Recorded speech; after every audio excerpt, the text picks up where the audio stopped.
ఉలి చేసిన నాదం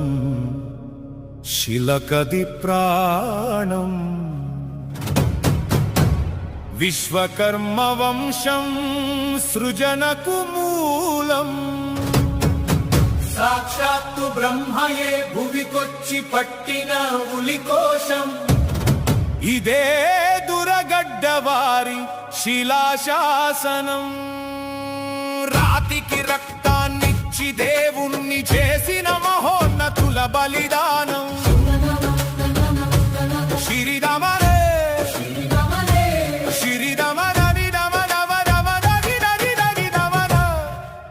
శిరివెళ్ళ మట్టిలో పురుడు పోసుకున్న శిల్పవేదం గుంప్రమాందిన్నెలో కాళికమ్మ ఇచ్చిన వరప్రసాదం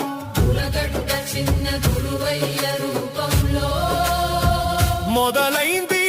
కళా ప్రవాహం అలు పెరగని జీవన రాగం ఆ మనిషి దైవానికే రూపమిచ్చాడు శిల దెబ్బలు తింటేనే శిల్పమవుతుందని లోకానికి తెలుసు కానీ ఆ శిల భరించే ప్రతి దెబ్బ వెనుక దేవుణ్ణి చూడాలన్న శిల్పి తపస్సు ఉంటుందని దురగడ్డ వంశాన్ని చూస్తేనే తెలుస్తుంది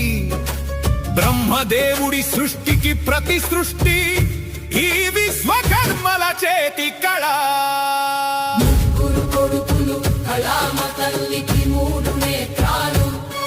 వీరభద్రుడు బాలవీరుడు పోతులు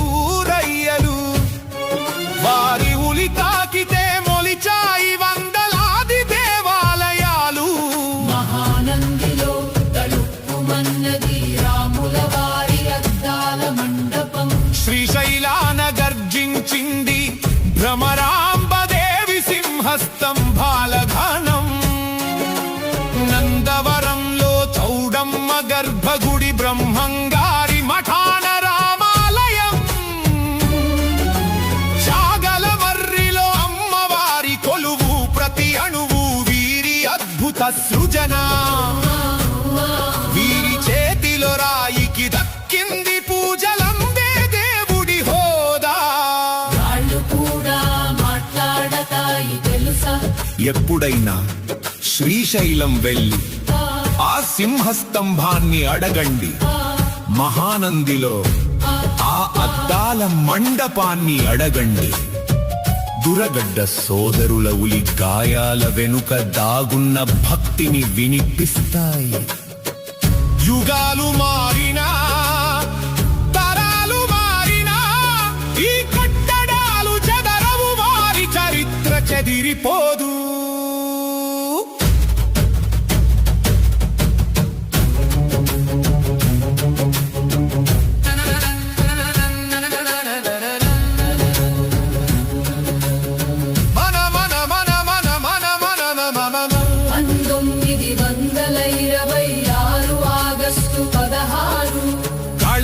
తల్లి ఒడిలో రాలిన కన్నీటి పన్నీరు ఉదయించిన జ్యోతి బాలవీరుడు చిరుప్రాయంలోనే తల్లిదండ్రుల దీడ కోల్పోయినా అన్న చేతి ఉలి శబ్దమే గురువయ్యింది విద్యగా మారింది 45లో వీరమ్మ తోడుగా అడుగులు ముందుకు పడినా భువగుండం పల్లెలో బతుకు పోరులో ఆకలి సెగ తగిలింది కానీ కష్టం కలను ఆపలేదు 50లో అల్లగడ్డకు మారింది వారి అడుగు అక్కడే మొదలైంది శిల్పకళకు కొత్త వెలుగు చరిత్ర గతిని మార్చే శ్రీ శారద శిల్పకళా మందిరం ఆ మట్టిలోనే కొలువైంది కళ ఎప్పుడు పూల పాన్పు కాదు అది అగ్ని పరీక్ష ఆకలి కేకల మధ్య అనాథగా మిగిలిన కన్నీటి ధారల మధ్య తన ములివి ఆయుధంగా మలచుకున్నాడు బాలవీరాచారి ఆ రాళ్లగడ్డ నేలపై ఆయన వేసిన అడుగు సాధారణమైనది కాదు, అది ఆంధ్రదేశపు శిల్పకళ చరిత్రలో ఒక